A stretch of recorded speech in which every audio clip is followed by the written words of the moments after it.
Hello दोस्तों, कैसे हैं आप। एक बार फिर से हम आपका स्वागत करते हैं आपके अपने यूट्यूब चैनल जीके 360 में। और आज हम लाए हैं ज्योग्राफी के टॉपिक और आज हम पढ़ेंगे गंगा नदी अपवाह तंत्र। गंगा रिवर के बारे में पढ़ेंगे कि गंगा रिवर कैसे नदियों को संगम से बनते हुए अपने वर्तमान स्वरूप में चली जाती है। एग्जाम के व्यू से बहुत इंपॉर्टेंट है और मेरे भाई वीडियो को अंत तक देखिए, बने रहिए। जब अंत में आपको बहुत अच्छा लगेगा, बहुत अच्छा, तो आप इसे लाइक कर दीजिएगा, सब्सक्राइब भी कर दीजिएगा और जितना अधिक से अधिक हो आप इसे शेयर कीजिएगा। चलिए हम गंगा नदी को काफी बारीकी से समझते हैं। सबसे पहले एक हिमानी का नाम है, एक हिमानी, और इस हिमानी को कहते हैं हम लोग सतोपथ हिमानी। तो और ऊपर लिख देते हैं कि थोड़ी सी बड़ी है, क्या नाम है, सतोपथ हिमानी। और सतोपथ हिमानी से एक नदी निकलती है जिस नदी को हम कहते हैं अलकनंदा। क्या कहते हैं? इस नदी को कहते हैं अलकनंदा नदी। तो सतोपथ ग्लेशियर से एक नदी निकलती है, इस नदी का क्या नाम है? अलकनंदा। और यहीं पर आप एक नाम सुने होंगे, बद्रीनाथ का आपने नाम सुना होगा। तो यहीं पर अलकनंदा जहाँ से उद्गम है, वहीं पर बद्रीनाथ भी है जो बहुत ही फेमस है हिंदू धर्म में। तो सतोपथ ग्लेशियर से, सतोपथ हिमानी से कौन नदी निकलती है? अलकनंदा। और अलकनंदा में एक और नदी, अलकनंदा जब सतोपथ से निकलती है तो इसमें एक नदी आकर, एक छोटी सी नदी आकर मिलती है और इस नदी का नाम है धौली गंगा। क्या नाम है? इस नदी का नाम है धौली गंगा। और जब धौली गंगा अलकनंदा में मिलती है, जब अलकनंदा में संगम होता है, तो हम इसी संगम को कहते हैं हम लोग विष्णु प्रयाग। क्या कहते हैं हम लोग इसे? विष्णु प्रयाग। आप जानते हैं, अगर नहीं जानते हैं तो जान जाइए कि प्रयाग की संख्या 5 है और हम एक एक करके सभी प्रयाग को देखेंगे।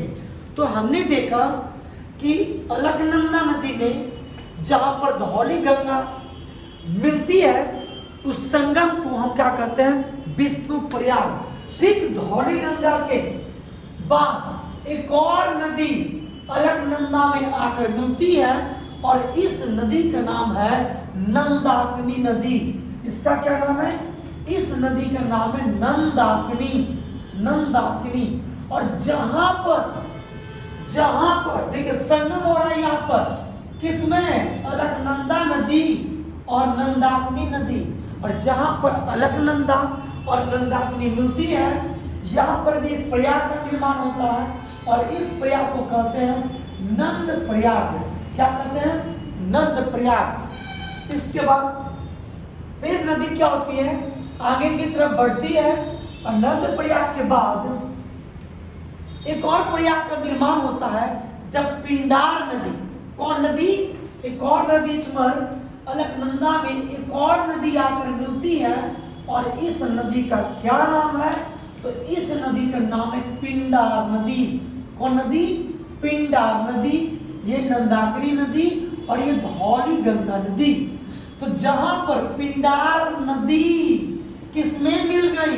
अलकनंदा में, तो यहाँ भी एक संगम का निर्माण होता है और हम इसी संगम को कहते हैं कर्ण प्रयाग। हम इसे क्या कहते हैं? हम इस संगम को कहते हैं कर्ण प्रयाग। तो देखिए 3 प्रयाग का आपने नाम सुना। अब देखें, अलकनंदा नदी सतोपथ हिमानी से निकलती है और ये आगे की तरफ बहती है।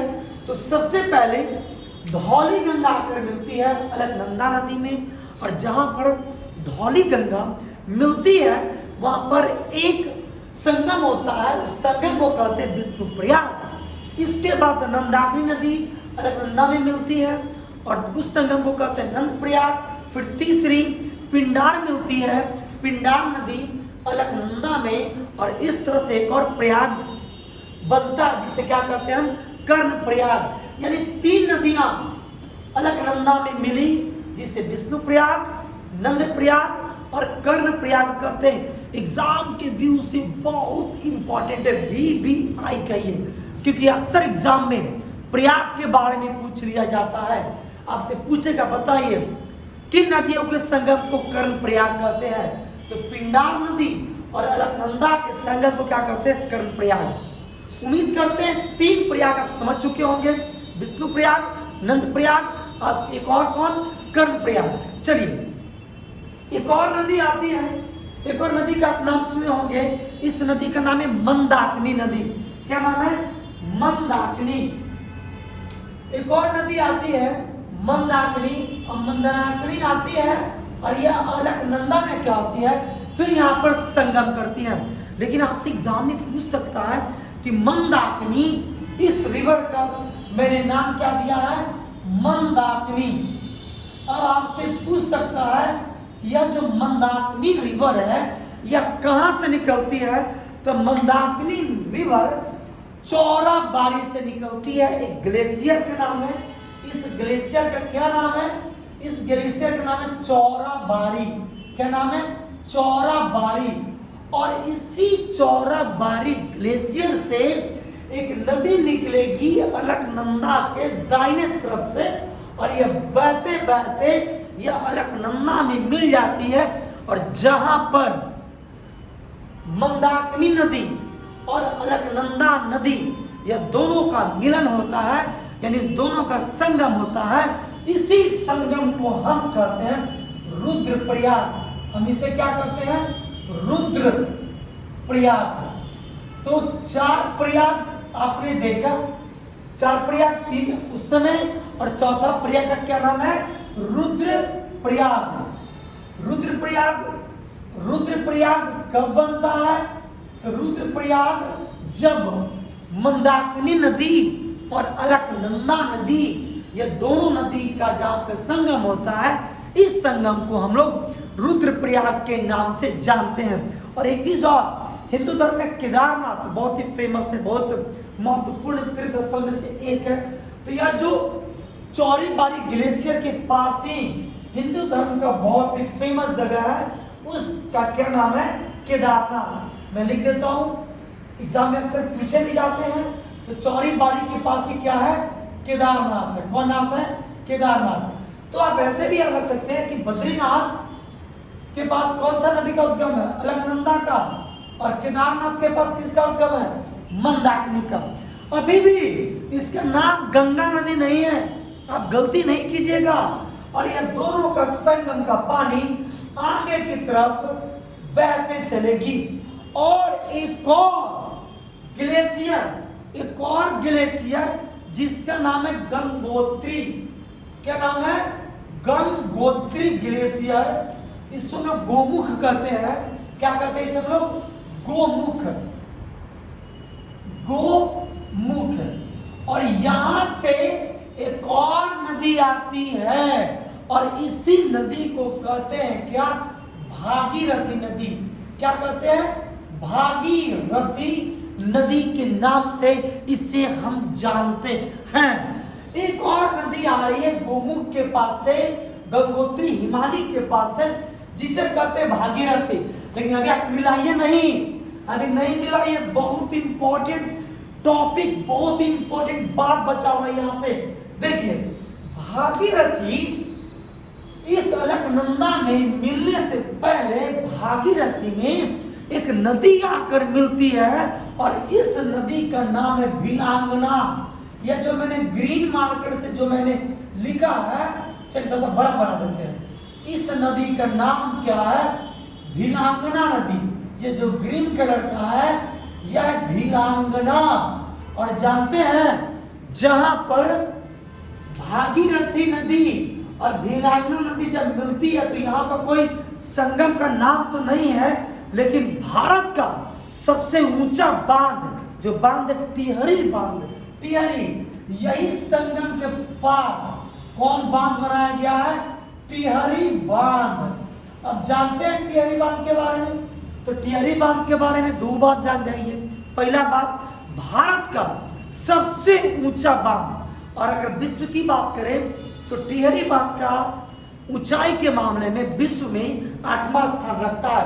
अब अक्सर एग्जाम में पूछे जाते हैं कि टिहरी बांध किन दो नदियों के संगम पे बनाया गया है, तो टिहरी बांध भ से भिलांगना और भ से भागीरथी।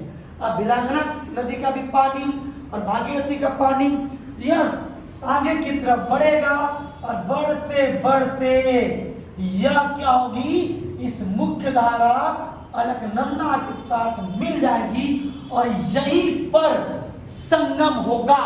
और इसी जगह पर संगम, इस जगह पर जब संगम होगा तो इसी संगम को हम लोग जानते हैं किस नाम से, तो देवप्रयाग के नाम से।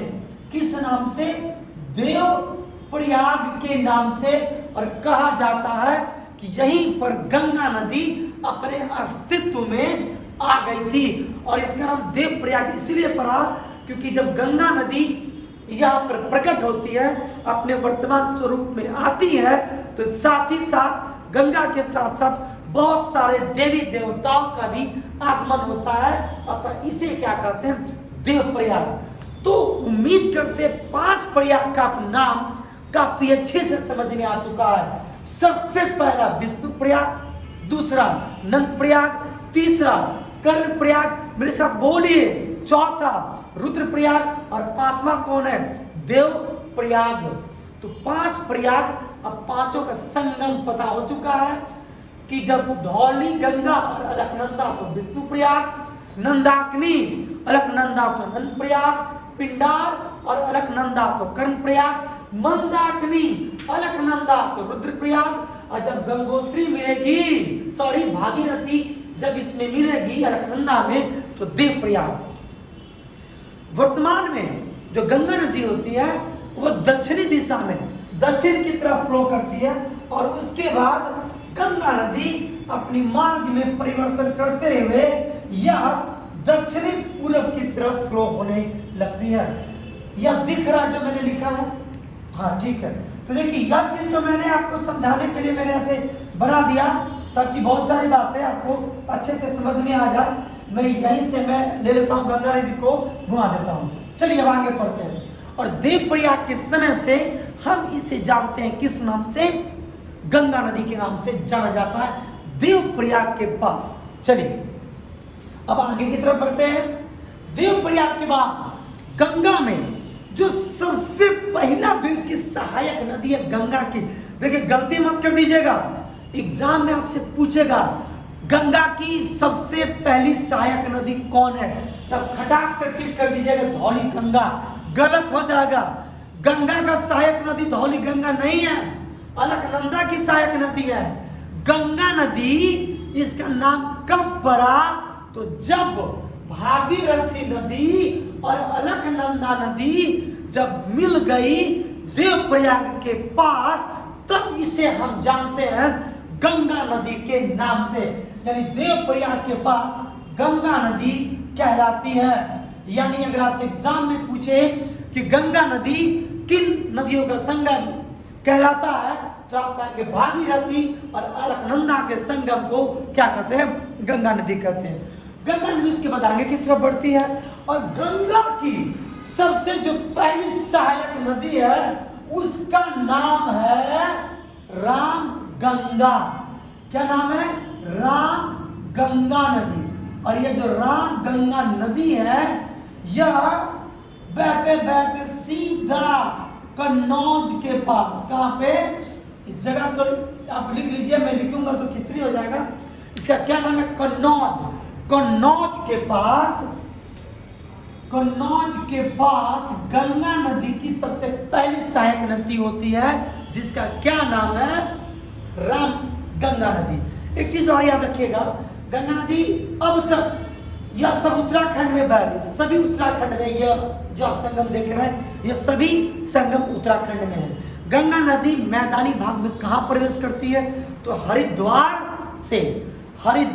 से गंगा नदी क्या होती है, ये मैदानी भाग में प्रवेश करती है। हम आपको आगे भी डिस्कस करेंगे कि कैसे कैसे गंगा नदी, देवप्रयाग के बाद ऋषिकेश, देवप्रयाग के बाद क्या आता है, देवप्रयाग के बाद आता है ऋषिकेश, और ऋषिकेश के बाद क्या आता है, हरिद्वार।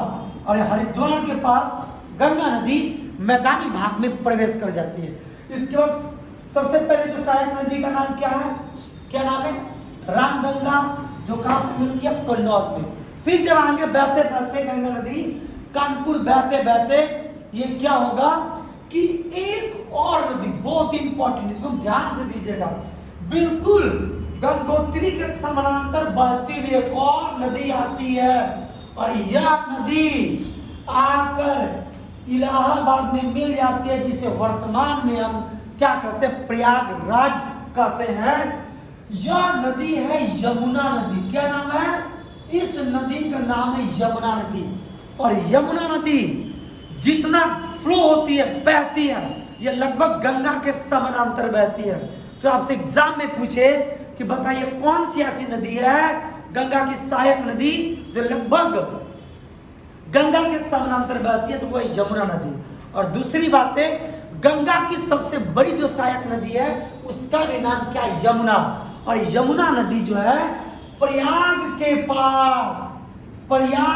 पास यह मिल जाती है और इसी संगम को कहते हैं क्या, प्रयागराज, जो पहले हम इलाहाबाद के नाम से जानते थे।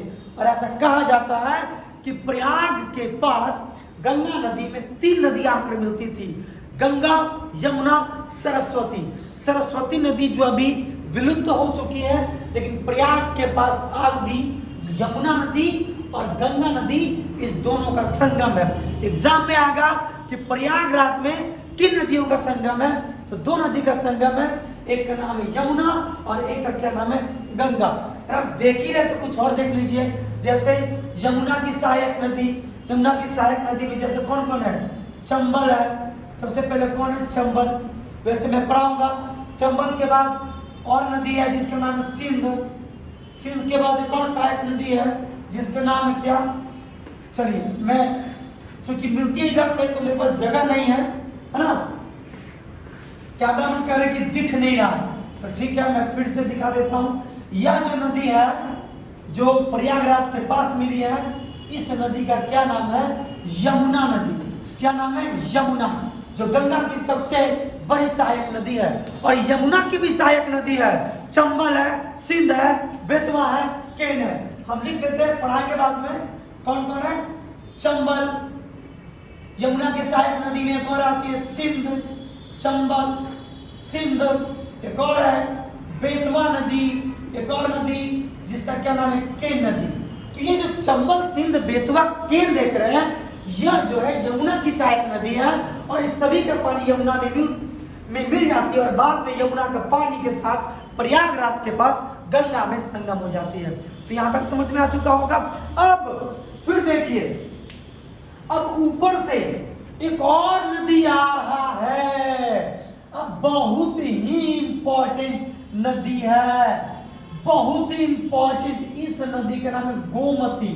क्या नाम है, गोमती। और जानते क्या खास बात है गोमती के बारे में, कि गोमती एक ऐसी नदी है जिसका उद्गम मैदानी क्षेत्र में ही हो जाता है।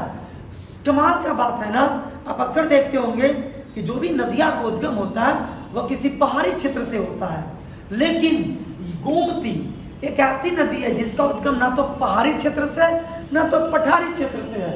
इसका उद्गम जानते कहां से है, मैदानी क्षेत्र में ही इसका उद्गम हो जाता है। इसके पीछे पौराणिक कथा है, हम डिस्कस नहीं करेंगे, डिस्कस करेंगे तो वीडियो क्या होगा, लंबा बन जाएगा, है ना। इसके बाद गोमती नदी के बाद फिर क्या, हम ऊपर की बात कर रहे हैं, गोमती के बाद फिर क्या होता है कि यूपी में, अभी उत्तर प्रदेश में है, यूपी में क्या होगा कि 2 नदी, एक नदी आएगी शारदा, क्या आएगी, शारदा, और एक और छोटी सी नदी जिसका नाम है ताप्ती। यह दोनों शारदा और ताप्ती इसी को जानते हैं किस नाम से, इसको हम जानते हैं घाघरा नदी, या इसी को जानते हैं सरयू के नाम से। तो आपसे एग्जाम में पूछेगा कि सरयू या घाघरा किन नदी का संगम है, तो शारदा और ताप्ती। जब ये दोनों नदियां मिल जाती है तो इसे हम घाघरा या सरयू नदी के नाम से भी जानते हैं और यह नदी क्या होती है, फिर बाद में गंगा नदी में यूपी के पास, यूपी में, बिहार और यूपी में बॉर्डर बनाते हुए ये क्या होगा, गंगा नदी में मिल जाएगी। अब इधर एक और देख लेते हैं। तब इसी समय एक और नदी बाउंड्री बनाएगी बिहार के साथ, और इस नदी का क्या नाम है, कर्मनाशा नदी। क्या नाम है, कर्मनाशा। आप मेरा बिहार का वीडियो देखिए, बिहार में मैंने सभी नदियों को बताया। अब हम बिहार में प्रवेश कर चुके हैं, सारी बात आपको ऐसे ही समझ में आ जाएगा। तो ये घाघरा के इधर बिहार और कर्मनाशा इधर बिहार, क्योंकि यही दो नदियां क्या है यहाँ पे बाउंड्री बना रही है। अब हम आगे बढ़ेंगे तो घाघरा के बाद जैसे यह कर्मनाशा है, तो नीचे से कर्मनाशा के बाद बहुत महत्वपूर्ण नदी में कौन कौन नदी आ रहा है, जैसे सोन नदी, कौन नदी, सोन नदी। फिर आप देखेंगे इसी तरह से तो पुनपुन नदी वगैरह, ये सब छोटी छोटी नदियां फिर बाद में क्या होती है, गंगा नदी में जाकर मिल जाती है। और फिर हम इधर की बात करें तो कुछ बड़ी नदियों का, जैसे घाघरा के बाद कौन नदी आकर गंगा में मिलती है, तो यहीं पे मिल जाती है। इस नदी का नाम क्या, गंडक। क्या नाम है, गंडक, गंडक नदी।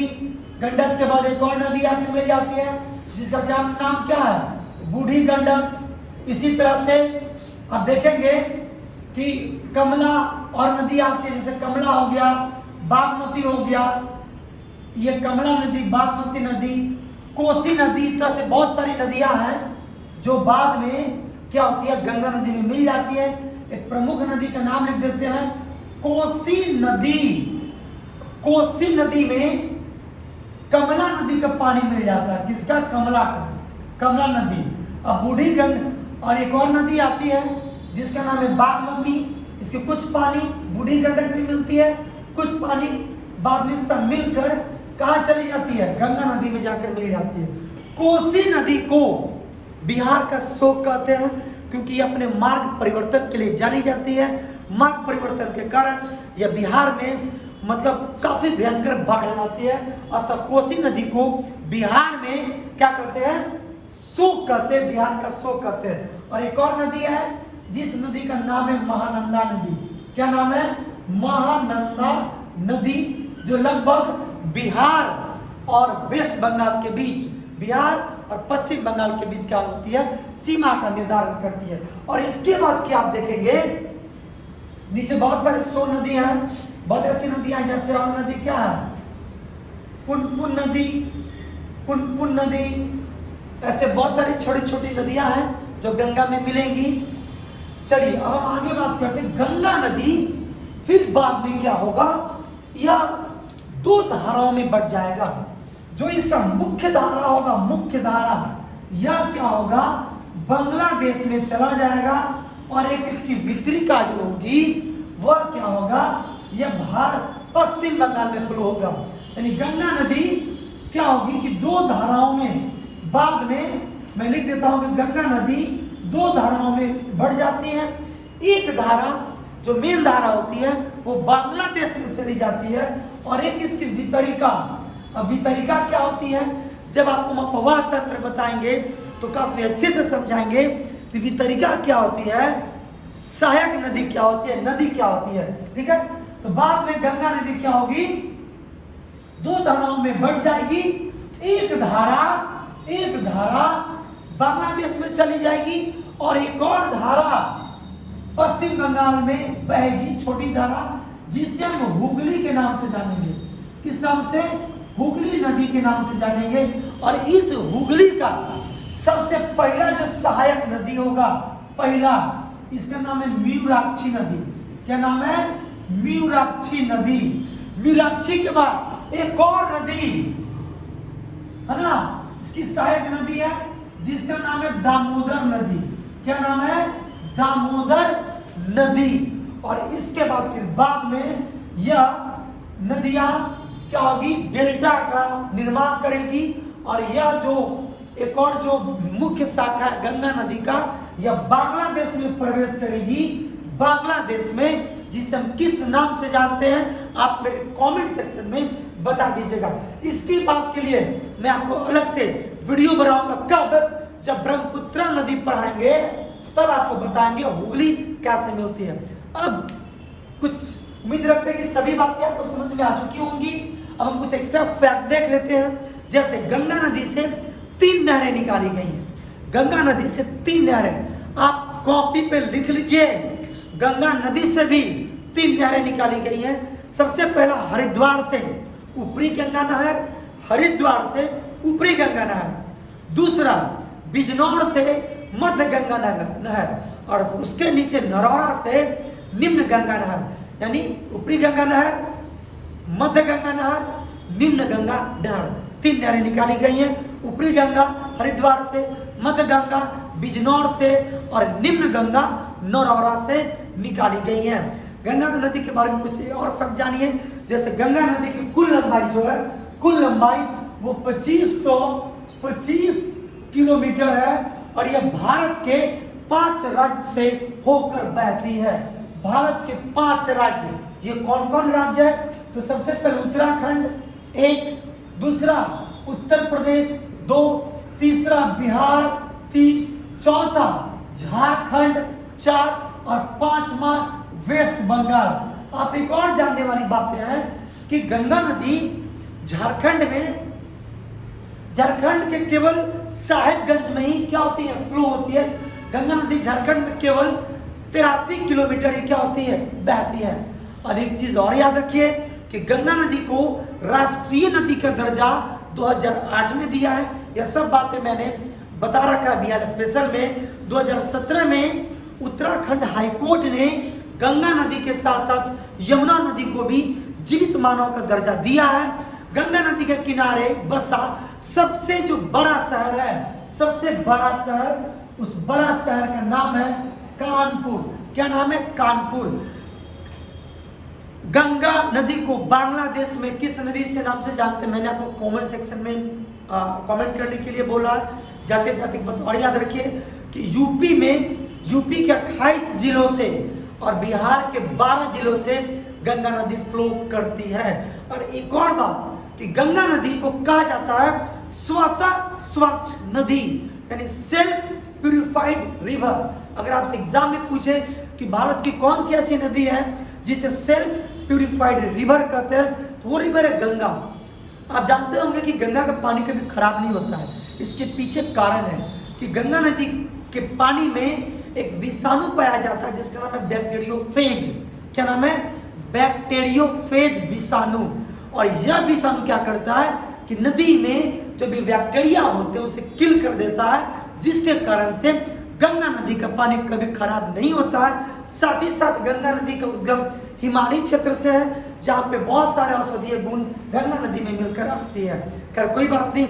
लास्ट एक चीज और आप याद कर ले, मैं लिख नहीं सकता कि गंगा नदी कैसे फ्लो होती है, सब तो नहीं लिख सकते हैं, लेकिन कुछ इंपॉर्टेंट बातें लिख सकते हैं। जैसे सबसे पहले यहां से आएंगे देवप्रयाग। कहां पे गंगा नदी फ्लो की? देवप्रयाग। देवप्रयाग के बाद गंगा नदी कहां गई? गंगा नदी कहां गई? ऋषिकेश। ऋषिकेश के बाद गंगा नदी कहां गई? हरिद्वार। कहां गई? हरिद्वार। और हरिद्वार के बाद बिजनौर, नरौरा, फारुखाबाद। क्या है? बिजनौर। बिजनौर के बाद क्या है? नरौरा। क्या नाम है? नरौरा। नरौरा के बाद कहां पे आता है? फारुखाबाद। फारुखाबाद जानते हैं? फारुखाबाद बिहार इंडिया में बहुत फेमस है अपने आलू के लिए, आलू उत्पादन के लिए। फारुखाबाद के बाद कहां पे जाती है गंगा? कन्नौज। कहां पे? कन्नौज। कन्नौज के बाद कहां फ्लो होती है? तो होती है फ्लो कानपुर में। कहां पे? कानपुर। कानपुर के बाद गंगा नदी कहां जाती है? फतेहपुर में। कहां पर? फतेहपुर में। फतेहपुर के बाद कहां? प्रयाग। कहां पे? प्रयाग, जिससे पहले हम इलाहाबाद के नाम से जानते थे। प्रयाग के बाद गंगा नदी कहां आती है? तो कहिएगा वाराणसी में। कहां आती है? वाराणसी में। अब वाराणसी के बाद कहां आती है? तो कहिएगा गाजीपुर। कहां पे? गाजीपुर। अब आ गए बिहार यूपी का बॉर्डर। और गाजीपुर के बाद एंट्री मार दिया बक्सर। बक्सर के बाद आप जानना करते छपरा, पटना, मोकामा, भागलपुर, कटिहार होते हुए फ्लो हो जाती है और अंत में फरक्का के पास 2 जगह, यही फरक्का, यही पे फरक्का, यह 2 शाखा में बढ़ जाती है। एक शाखा का नाम क्या है? तो भागीरथी। क्या नाम है? भागीरथी, जो बांग्लादेश में चली जाती है। और एक और का नाम है हावड़ा, जो हुगली नदी है। क्या नाम है? हावड़ा। तो मेरे भाई, मैंने सब कुछ आपको बता दिया गंगा नदी के बारे में, और मैंने वही बताया जो एग्जाम में आता है।